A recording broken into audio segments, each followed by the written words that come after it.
Cyber Daily News for May 6, 2026. First up, Palo Alto Networks is racing to patch a critical PAN-OS 0-day, tracked as CVE 2026-0300. The buffer overflow flaw carries a CVSS score of 9.3 and lets an unauthenticated attacker execute code as root on PA series and VM series firewalls. The bug lives in the user ID captive portal service, and Palo Alto confirms it is being exploited in the wild. If your portal is exposed to the internet, assume targeted and patch immediately.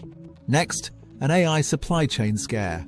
A malicious version of PyTorch Lightning, version 2.6.3, was uploaded to PyPI and quietly spread among developers before maintainers pulled it at the end of April. Microsoft identified the payload as Shayworm, an 11.4 megabyte obfuscated JavaScript stealer that ran on import, downloading the bun runtime and harvesting credentials from cloud providers, browsers, and environment files.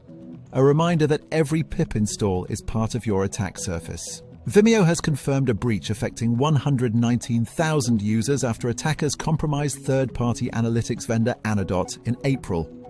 The Shiny Hunters extortion crew listed Vimeo on its leak portal and dumped hundreds of gigabytes of data, mostly video titles, technical metadata, and user email addresses, sometimes paired with names.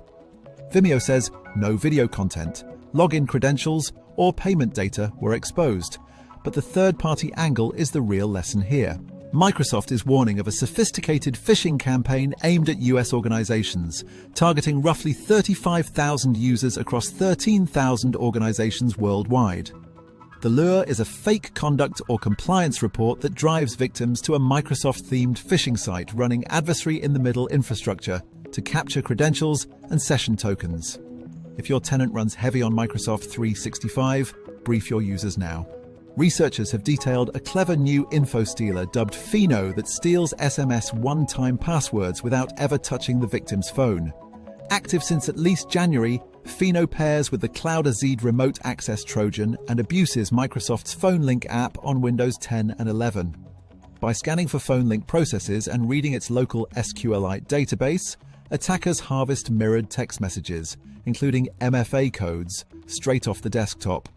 Yet another reason to move off SMS-based multi-factor authentication.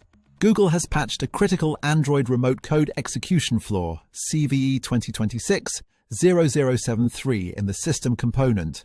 The bug sits in the ADBD Android debug bridge daemon and can be exploited remotely with no user interaction, executing code as the shell user. Google says it has not yet seen exploitation in the wild, but with the May Android security update now out, this is one to push to your fleet. In justice news, a US court has sentenced Latvian national Denis Zolotajovs to 8.5 years for his role in the Karakurt ransomware operation. Prosecutors say Zolotajov served as the gang's negotiator and strategist, analyzing stolen data, setting ransom demands, and pocketing about 10% of payments laundered through cryptocurrency.